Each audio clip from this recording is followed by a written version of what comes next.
යාළුවනේ අන්න ආවනම් අද සුපිරි කතානායක කෙනෙක් අරගෙන වන්නේ තනි යතා මචං මේ මාම තමයි මචං මේ දවස් 4-5ක් තිස්සේ මේ මෙච්චර ගම් වතුරක් තිබුණා මචං මේ පාලට වෙලා ඉඳලා ජීවිතේ බේරගෙන තියෙන මාමේ පොඩ්ඩක් එන්නකෝ අද මෙයා තමයි කතානායක මාව කියලා දෙන්නකෝ පොඩ්ඩක් මේ අපේ මේ සහෝදර සහෝදරයන්ට කොහමද මේ දවස් 4-5 කැම ටික සෙටල් කරගත්තේ ජීවිතේ බේරගත්තේ මොන ප්‍රශ්නද ආවේ කියලා ඇත්තටම මාමලා සම්පත් මාමේ තනි ඇත්තු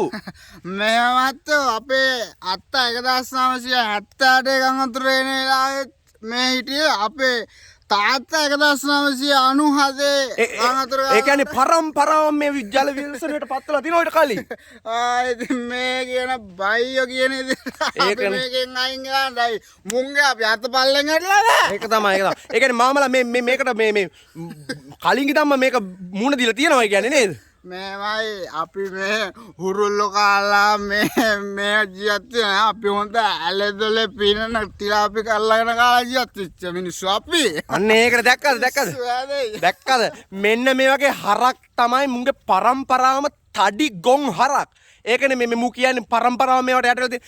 යකෝ දෙයක් කියපුවාම කවුරු කිව්වත් පිළිගනිලා මෙච්චර ව්‍යසනයක් වෙලා මේ වගේ අයින් වෙන්න කියදින් අයින් වෙලා අර ආමිකේ නේවිකේ ආපෝසේ ඒකොල්ලෝ ජීවිතේටම බිලිදුනේ මෙන්න මේ වගේ හරක් බේර ගන්න කියලා ගෙරි ගෝතයෝ මම දන්නා එහෙමනම් උඩහෙන් කොටයක් දානවා මේක පැලේ ඉන්න කියලා වැදිලා මැරෙන්න හිටපෙවුන් තවත් බේරලා සි